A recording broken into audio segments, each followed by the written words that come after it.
PS24 ડિજિટલમાં આપ સર્વ દર્શક મિત્રોનું હાર્દિક સ્વાગત છે। જોઈએ આજના મુખ્ય સમાચાર। પ્લાસ્ટિક ક્ષેત્રે ગ્લોબલ લીડર બનવાનું લક્ષ્ય। ભારતને પ્લાસ્ટિક ક્ષેત્રે ગ્લોબલ લીડર બનાવવાનું મિશન અને પ્લાસ્ટિક નિકાસમાં 4 ગણી વૃદ્ધિનું લક્ષ્ય પ્લાસ્ટિક મેન્યુફેક્ચરિંગ એસોસિએશન દ્વારા કરાશે।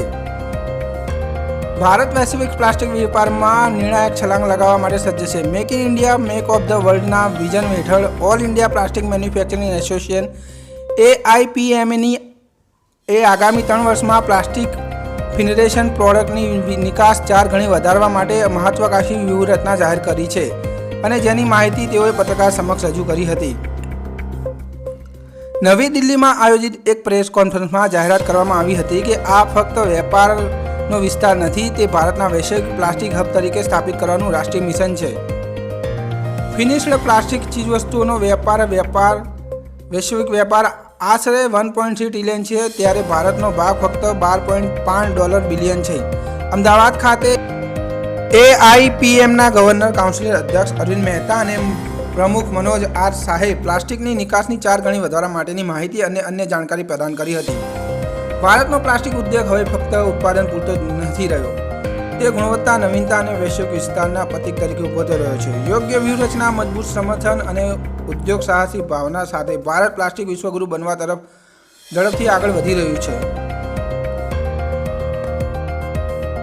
જર્મની, મેક્સિકો, ફ્રાન્સ, આપણે Italy, UK, Canada, Poland, Netherland, Turkey, Japan, Spain, Belgium, UAE, Brazil, Chile, Ethiopia, Ghana, Kenya, Nigeria.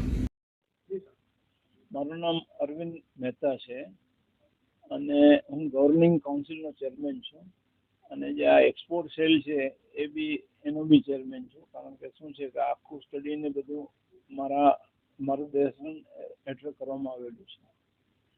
હવે જે અત્યારના એક્સપોર્ટ આપણો જે છે એ 12.5 બિલિયન જ છે, જે અત્યારના વર્લ્ડમાં જે થાય છે।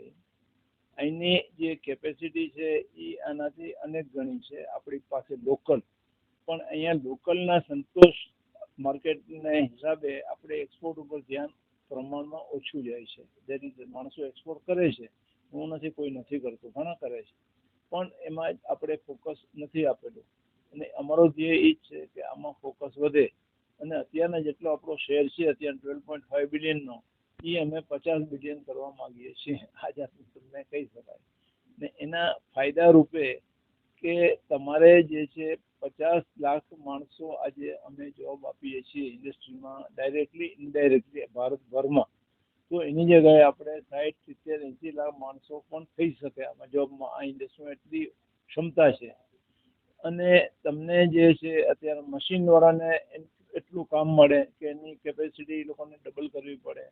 પોલિમરવાળા જે છે અત્યારના જે કોઈ પણ હોય, આપણે ઇન્ડિયન ઓઇલ હોય કે ઓપલ હોય કે રિલાયન્સ હોય, એ લોકોને પોતાની કેપેસિટી ડબલ કરવી પડે, એ લોકોને બેનિફિટ મળે અને કન્વર્ટરને બેનિફિટ મળે। એટલે આ બધી છે ને વિન વિન સિચ્યુએશન છે જો આપણે આ લાઈન ઉપર જાય તો એમ।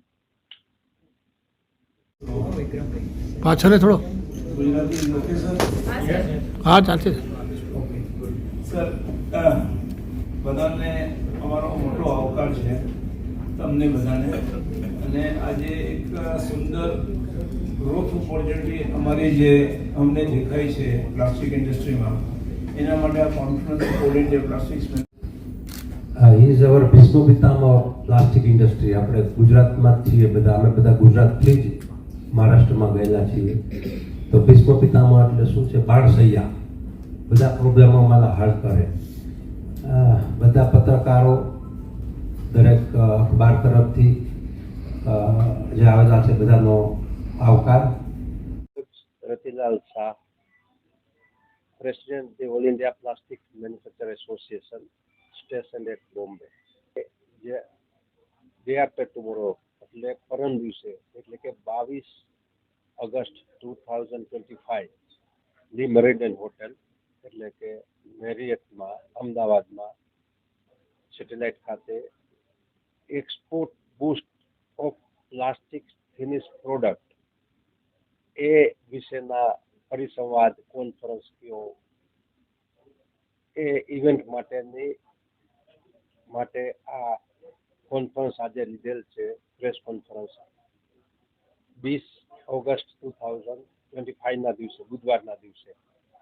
તો હિન્દુસ્તાનમાંથી હમણાં જેમ અરુણભાઈએ કીધેલું એમ ડિટેલ્સમાં ઘણી બધી ચીજો લગભગ 20 કન્ટ્રીમાં ફિનિશ પ્લાસ્ટિકની છે, 20 કન્ટ્રીમાં એક્સપોર્ટ છે. એમાં આપણો જે શેર છે બધા બીજા કન્ટ્રીની સામે એ જરા એલાર્મિંગ છે. એમાં આપણે ઘણું બધું સારું કામ કરી અને એ પર્સન્ટેજ શેર વધારી શકીએ, અને એ પર્સન્ટેજ શેર વધે તો આપણી ભારતનું જે રિઝર્વ ફોરેક્સ રિઝર્વ છે $1 બિલિયન 700+ છે, એમાં વધારો 5 થી 7% થઈ શકે.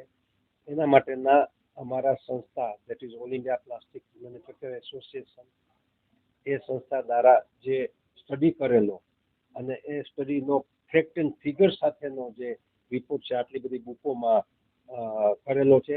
ફ્યુચરમાં તે પેનડ્રાઈવમાં બી કરશું અને એ જાગૃતતા લાવી તમારા બધા પત્રકારો થકી, મીડિયા થકી, ટીવી ચેનલ થકી જેટલું એનો વ્યાપ વધે એટલે અવેરનેસ આવે છે જ, પણ વધારે અવેરનેસ આવે અને આમાંથી થોડું સમજી ડેટા સાથે સાયન્ટિફિક વે અને જો એક્સપોર્ટ વધે તો it is very good for India, because જે નરેન્દ્ર મોદી સાહેબનું વિઝન છે make in India for India and rest of the world, એમાં આપણે 2 કદમ આગળ ચાલી શકીએ.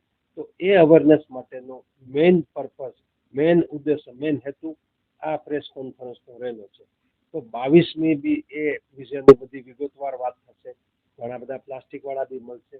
તે દિવસે બી આપ આવી શકીને કોઈ બી જે ઇન્ડસ્ટ્રીવાળા જુદી જુદી ક્ષેત્રમાંથી એનો બી આપ એમની પાસેથી થોડી માહિતી લઈ શકો અને વ્યાપ સારી રીતે પ્રસાર અને પ્રચારણ કરી શકો.